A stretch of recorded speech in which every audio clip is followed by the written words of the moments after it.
Hey guys, what's up? It's Ripe again. In today's video, my HOA president trespasses on my property and vandalizes my mailbox live on camera. He claims I have no right to record him and ends up suing me. Here is what happened. And the title story starts like this. I used to live in a peaceful neighborhood with friendly neighbors and lovely gardens that bloomed every spring. However, there was one problem that made our collective lives worse, and that was the Homeowner Association and its entitled president. The HOA was always on the lookout for any little infraction that they could fine us for. One time I had a small sign in my yard that said "Welcome" in a cute font. The president didn't like it and threatened me with a fine if I didn't take it down. I begrudgingly obliged, not wanting to start a fight with the HOA. The president seemed to want to control every aspect of our lives. From the color of our front doors to the type of flowers we planted. I mostly let him, not wanting to rock the boat and incur any more fines. However, I did once try to stand up for myself and the results were disastrous.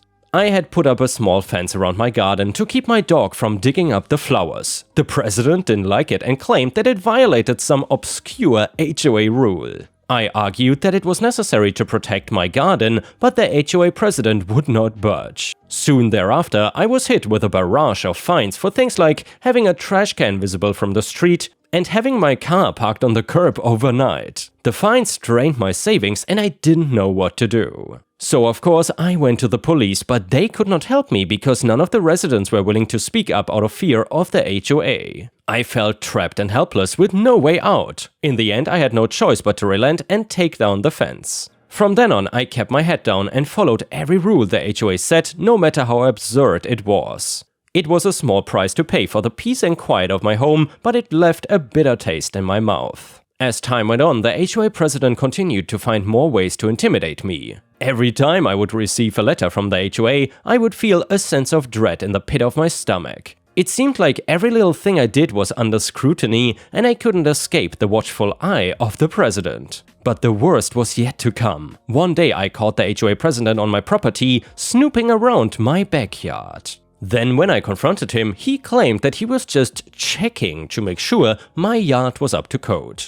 But I knew better. This was just another attempt to intimidate me and assert his power over me. The HOA president continued to trespass on my property even after I told him to stop.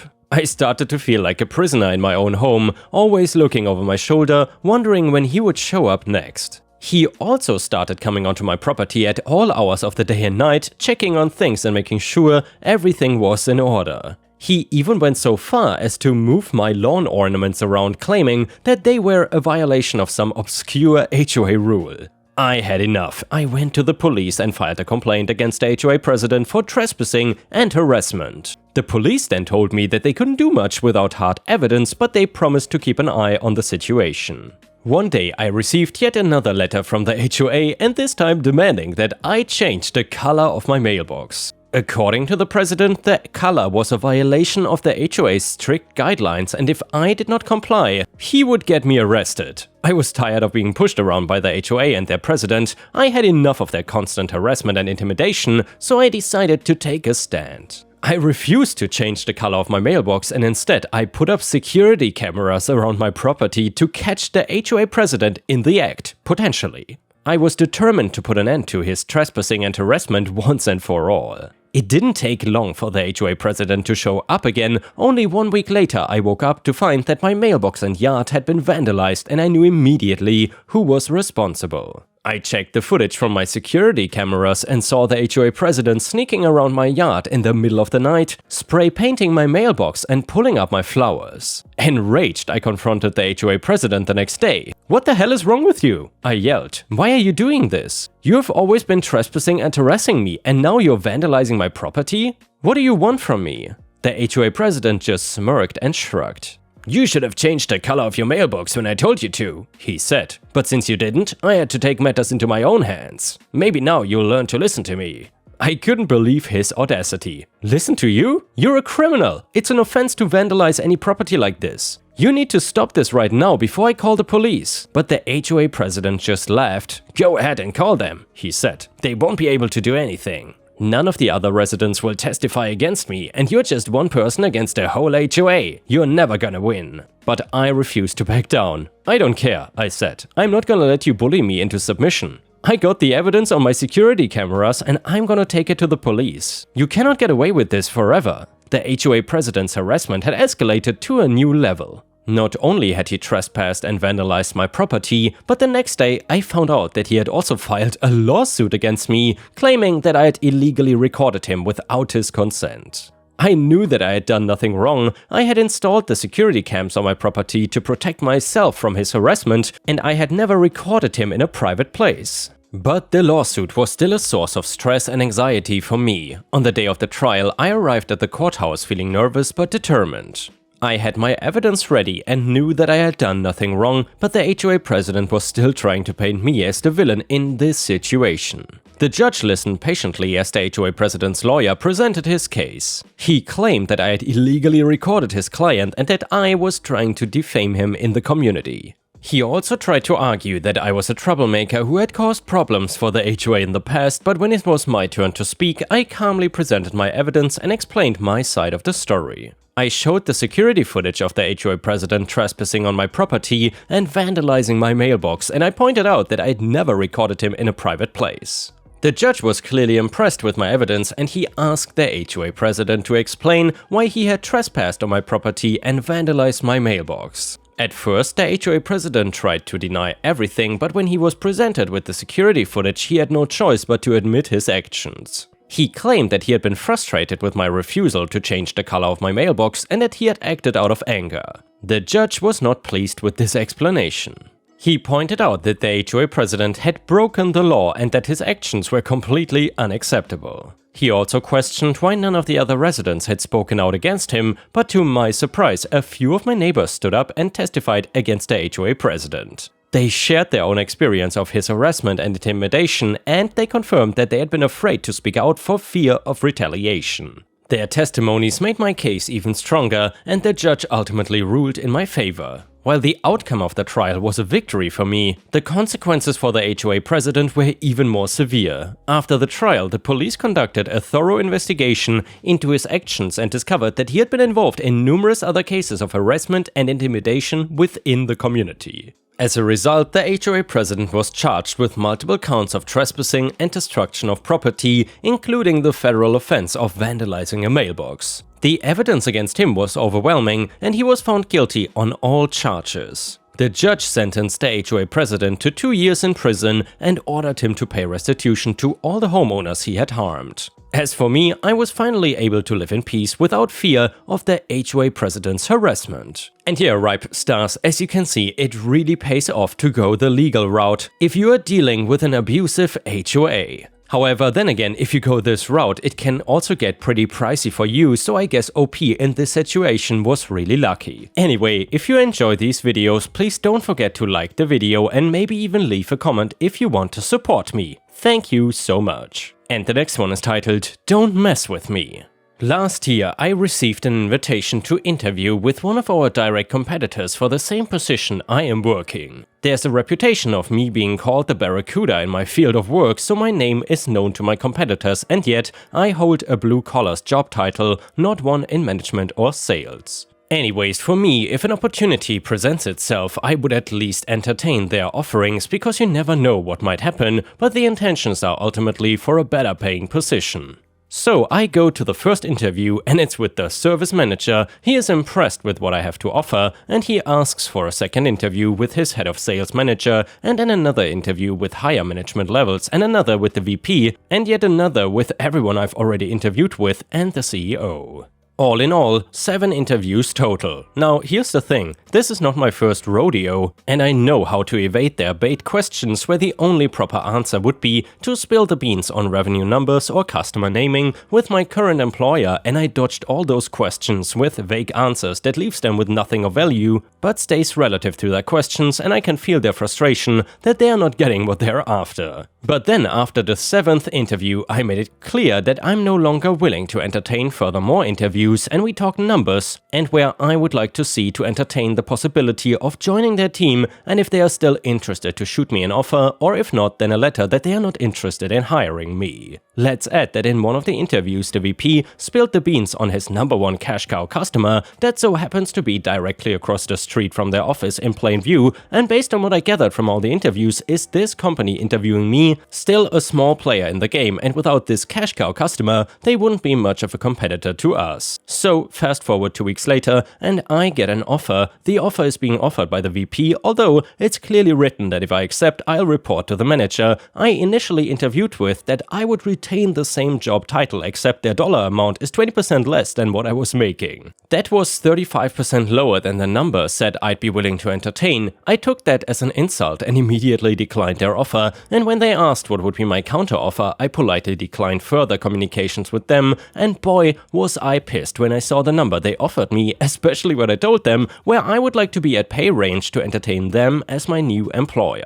So a few weeks passed by, hoping I would forget the insult of an offer, but I just couldn't get over it, so I enlisted the help of one of the newly hired sales reps in our company that I got along with really well and asked him to accompany me in visiting a site I had my eyes on. After we got approval from upper management from both of our departments, we set an appointment and meeting with the cash cow customer of the company that I interviewed with a month prior. During the meeting, while the young sales rep is talking numbers to them, I decided to run my mouth and offered them the option that instead of entertaining a 1 or 2 year contract to be their new service contractor, we would be willing to pay the cancellation fee of early termination of their current contractor if they are willing to sign with us for 4 years, maintaining a 7.5% annual increase adjustment for inflation and based on market evaluation. I was talking out of my ass as I haven't done any research and I haven't got the authority to back up those figures. I also gave them the guarantee that we would be on site within 24 hours of emergency breakdowns if they agree to the terms of the 4-year contract. So we left the meeting and the young sales rep is super excited that if he closes this deal, he'll go from amateur to baller status overnight, but super nervous that he never asked for permission to the guarantees I promised, and this could be the end of our employment should they agree. I told him not to speak of the terms. 3 months go by with no word from them. The sales rep kept in touch with them, though during that time, then one day I get an email that's also CCs to the sales rep also that they would like to move forward with our proposal. A week later, I got a write-up for failing to follow the chain of command BS and 2 days of unpaid leave, but our VP of sales signed the contract approving the conditions I outlined and assigned me as the lead contractor rep responsible for being the one who responds to the 24-hour breakdown guarantee if no one else is available. This in turn took me off the out-of-town travel list, which is a blessing for me. Fast forward 6 to 7 months later, this customer has proven to be our company's second highest profitable acquisition post-COVID, and the cost of paying the contract cancellation fee was overcome within the 4th week of service. I received a 25% pay raise and a management position, which I declined the position, but accepted the raise while retaining my current title. Also, I just found out during our annual company meeting that me, young sales rep and our families are going to Hawaii for a 2-week vacation, all expenses paid in December. Anywho, I now intentionally mandate that whenever we are at this customer site, we park all of our service vehicles directly across the street from the former contractor's HQ in direct sight of their view, even if our work area is on the opposite side of the plant, which I swear must have its own zip code. And yeah, ripe stars, that was an absolutely brilliant revenge story. If you've ever gotten revenge or malicious compliance on someone at your workplace, please let us know in the comments because I would love to hear and read your story. Anyway, the next one is another revenge story. So I have this one coworker who has been with the company since its inception. My boss used to let her get away with bullying and harassing everyone in the office with no repercussions unless the animosity was directed at him. When it was directed at him, he would go full on passive aggressive and make her more insecure than she already is. This woman is a real miserable person. God help the person who brought a mistake she made to her attention. The next 30 to 60 minutes, sometimes an entire day, would be dedicated to finding every mistake the poor soul made. She has been really sneaky about not doing her job and pawning her work off on others. She will busy herself with trivial stuff and say, "Dealing with so-and-so took me over an hour," or "I have a lot on my plate, I guess that slipped my mind, would you mind handling it?" Yesterday, I figured out one of her tactics. Someone needed a letter of on-time payment from their previous provider to have their deposit waived. One company has a dedicated broker line for us specifically. They have stated before to please email for letters of on-time payment to not call the broker line as that is for emergencies. When she was pressed about a task that needed a letter of on-time payment, she said she emailed the client and said a conference call was in order. She was told by several of us that was not the proper protocol. She knew this, but she didn't want to send email because that's too much work, and she danced around the issue. Only thing, I called her out on it and it didn't work this time. She spent more time arguing than it took for her to send the flipping email. My boss even got in the Slack conversation and told her to stop arguing and just do her job. That's all she ever got or gets, and a little slap on her meat hook of a hand. She proceeded to rip me a new one in a personal Slack and told me what a C-word I am. I copied that Slack and went back through the other Slacks she sent my personal channel, calling my boss a bald witch, saying she didn't blame his wife for cheating on his cheap, rude ass, calling his son a piece of crap, and calling him an elitist butt crack. I sent all of those to my boss and told him I think her language is rather unprofessional and I don't appreciate being called a C-word. Honestly, I really don't care, but I wanted him to see the stuff directed at him. He sent a Slack saying he would be a few hours late this morning, we all work from home, he drove to her house, fired her, and collected his office equipment. As prideful as she is, of course, she didn't tell a soul. He came in, set up a Zoom, and told us Negative McG is no longer with the company. Petty AF, and I don't give any damns. Oh, am I? I had no idea this would get so much attention. I guess everyone has experienced their own version of Negative McG. And yeah, Ripe Star, certainly anybody who works in an office or pretty much any company certainly had negative experiences before. No workplace is perfect, but at least not everybody works in a toxic work environment. Neighbor calls cops when I refuse to give her my sports car for free. Before I get into the meat of the story, I need to tell you a little bit about my neighbor from hell. I feel like even describing her as a Karen would be too generous because she really seems like the spawn from the devil. She pops up seemingly out of nowhere every single time anything happens and either has a comment or wants to get involved. I hire somebody to come and prune my trees. She stands around talking about how she knows someone better or probably cheaper that could do that. I plant flowers in my yard. She comes and tells me how I picked crappy flowers and how the pattern of the different colors should be different. Then asks if I really need all of them and shouldn't be greedy and share with her. I have even caught her a couple of times trying to grab whatever delivery was dropped off at my house before I could get to it first. However, she never succeeded. The area I live in ends up getting a little bit of storm damage done to the roads every year. Usually, the year before it ends up getting fixed is a disaster and you just have to accept that you might end up going for a real bumpy ride. Well, this time it was a little too bumpy and my tire seemed to have caught something because I could tell that the air was coming out of it. As anybody reading this with a car knows, mechanics are not cheap. I do have a friend in the neighborhood who is a mechanic, and if I bring my car to his place, he can look it over. Sometimes, if it is an easy fix and I buy the part, he will do the labor for much cheaper than a shop would charge. Let's just say he is very popular in the neighborhood because of this. I was able to get over there because usually he does not work on weekends, but I was lucky he was home. He looks over my car for me and tells me that while my tire does have a flat, it does not need to be replaced immediately. A patch will work for now, and this way I can save up money to buy the tire, and since I know how to change it myself, it won't be a problem. This is one reason I like this guy, because otherwise I would have put on my spare and then thought I had to go and buy a tire right now instead of getting to wait till my paycheck. So far everything is going well until, of course, like magic, neighbor from hell, aka Karen, seems to pop up out of nowhere yet again.